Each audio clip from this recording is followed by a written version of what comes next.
this crazy life we live, we all need someone to hold, a friend to light the way when the world starts to unfold.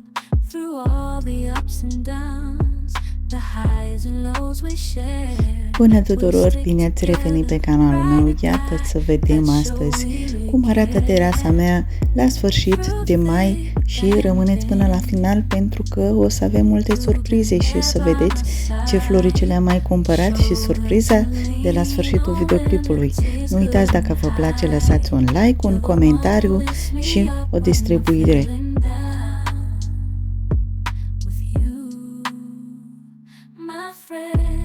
După cum știți și în videoclipurile trecute, vreau să fac terasa în stil mediteranean. Pentru cei care nu ați văzut încă videoclipurile mele, vă rog să vedeți și videoclipurile trecute. Și cam așa arată, cu multe scoici. Iată și caracatița mea făcută de mine. Multe proiecte sunt multe lucruri făcute de mine, dar pentru moment haideți să savurați floricelele și aranjamentele care le-am făcut pentru terasă.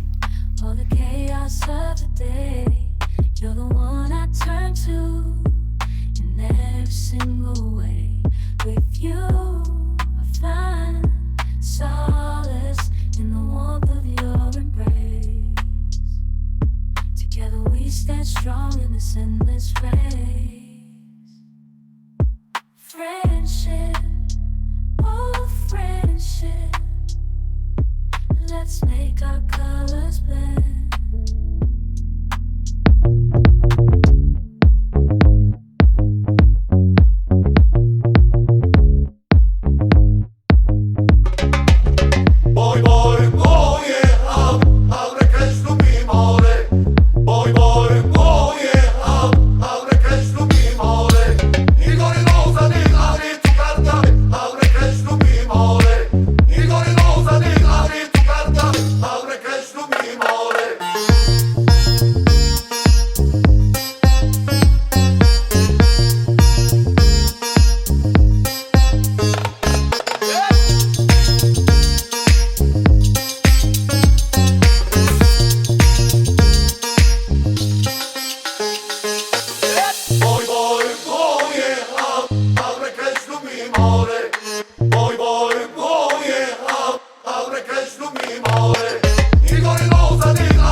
avem și acest colet și să-l desfacem împreună să vedem ce floricele am mai cumpărat.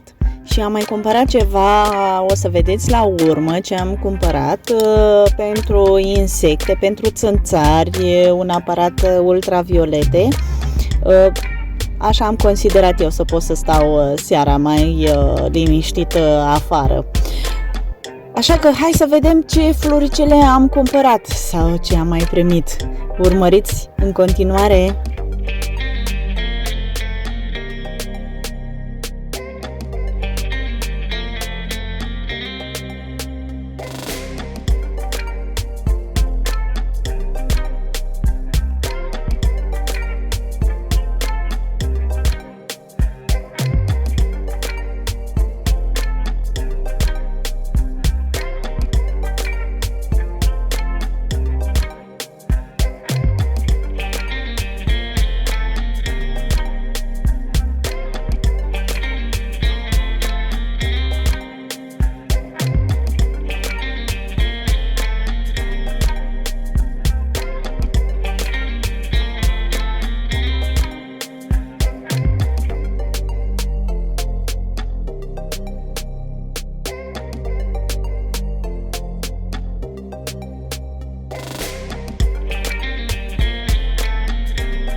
Vă arăt caracatița mai aproape și toate sansiveriile și toate floricelele care le avem.